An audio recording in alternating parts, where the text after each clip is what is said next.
Dear students, welcome back to Lab 8. And in this video, we are going to talk about nesting of loops. Nesting of loops is possible in wherein you can keep one for loop inside another for loop. It can be done same with the while loop as well, and we can have these things in combination, meaning that I can have a for loop inside a while or while loop inside a for loop. Now, why do we need it?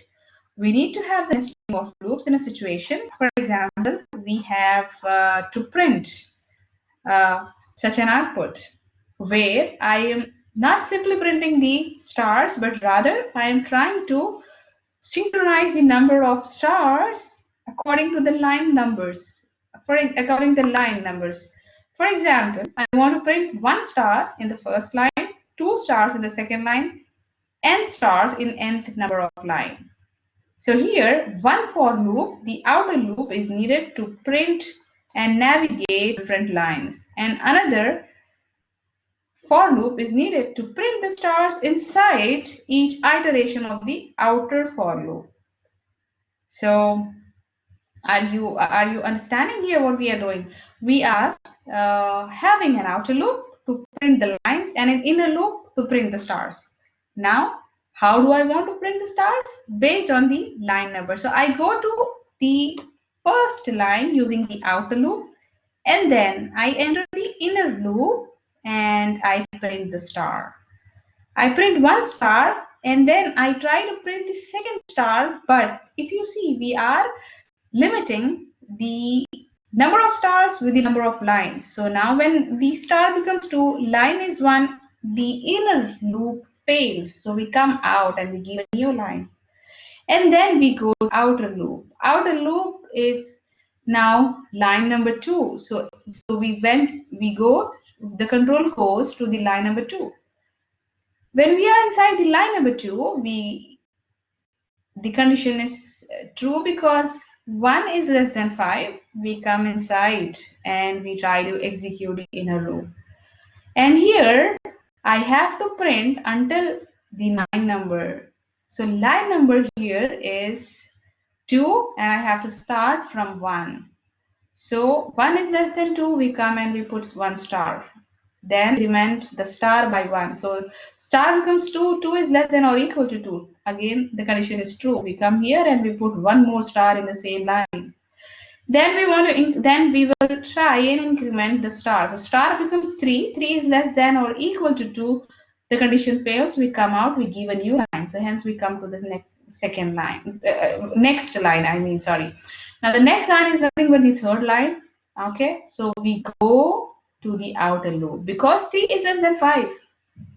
Yes, we come inside and now the line is 3. Okay, now let's see all these things practically. Now let us navigate to the Visual Logic application window. Okay, we have a Visual Logic application window here. So now we want to start the new program and we want to insert the outer for loop and name the control variable as line and tell that I need to have 1, 2, 5. So I need 5 lines starting from the first line, and the step counter is going to be 1. Okay, because I'm going to move from first line to the second, second to the third, and so on. So now inside each line, what do I want to print? Yes, I want to print the stars. So I use one more for loop for printing the stars. Now let me name it as star, and then the initial value is going to be 1 and the final value is in sync with the line number. Okay, and the step is going to be 1 each time.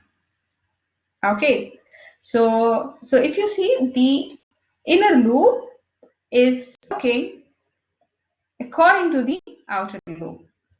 Okay, so we click on OK. So our two loops are ready. Now what do we want to do? We want to just print out star. So we want to print star.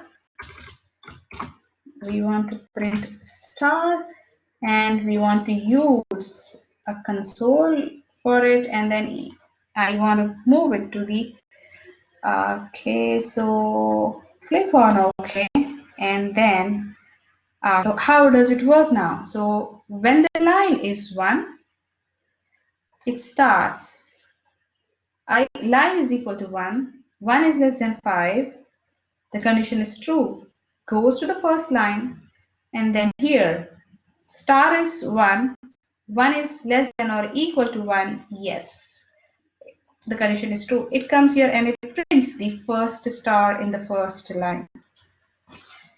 Are you able to relate? Let me write it here separately.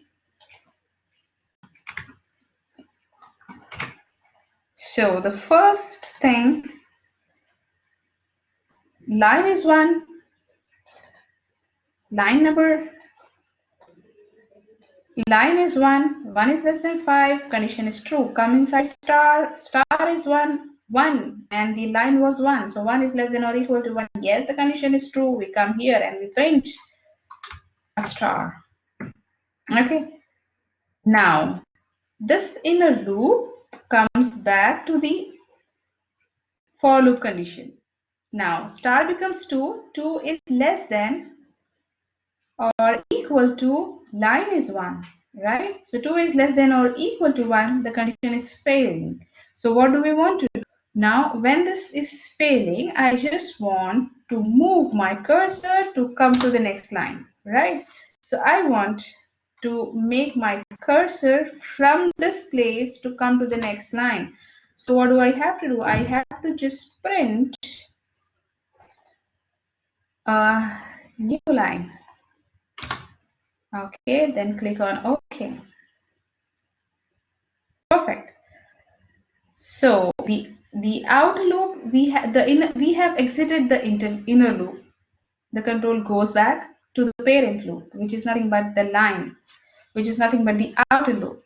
So the line was 1. We did this work of printing 1 star. Now the line is 2. Okay, so we check 2 is less than 5. Yes. We come inside executing the for loop body, and here we again start with star as 1 until we print the number of stars which is equivalent to line in this iteration, which is 2. So yes, so we check here 1 is less than 2. We come inside the loop, we are going to print here, the cursor was here, then we are going to print 1. Okay, it goes back to check the for loop condition again, so it increments the step by 1. So we say 2 is less than or equal to 2. Yes, 2 is less than or equal to 2. Come inside again and then print the star again. Okay, now try to increment the step as 1. So here what happens? Star becomes 3, line is 2, so the condition is failing. So it means when the condition of the for loop fails, we do not enter the for loop, we exit from the for loop. So we are coming to the false condition, which is just printing a new line character. So the moving our cursor from this line to be ready in the next line. Now you see this false is taking us out of the inner loop to the outer loop. So now the line is line incrementing by 1 step. So it was 2 before, now it becomes 3. So we come here, initializes the star to start from 1 and the value of line, which is 3 in this case. So it means we are going to run the inner loop 3 times, each time incrementing the step by 1. So we come here, 1 is less than 3, come inside and print 1 star. Okay, then increment the star. Star becomes 2. 2 is less than 3. Come inside, yes, and print 1 more star. Okay, now increment, go back to the condition, for condition, and then check here. 2 is less than 3, yes. Come inside and print the third one. Now after doing this, we go back to the inner for loop, which says the star has 3 and uh, uh, the star 2 plus 1, yeah, the star becomes 4 and 4 is less than 3 or less than or equal to 3. No, it is not. So we come out of the inner loop condition. So here what are we doing? We are going and printing the new line character. Okay, where is it gone? Yeah, let me just take all the things in the new page. So we have printed 3 stars. Okay, so we come out of the inner loop and we go to the line. Line becomes 4 now. So we come inside the inner loop and now we want to print 4 stars. It is just simply meaning that we are going to print 4 stars in the fourth line. So this inner for loop is going to execute 4 times. So we 1, 2, 3, 4, 4 stars. So we keep on doing this until we reach the fifth line and we print 5 stars. So this is how the nested loops works. I will see you in the next video where we are going to talk about the exercises. Thank you for watching and we'll be glad to see you back.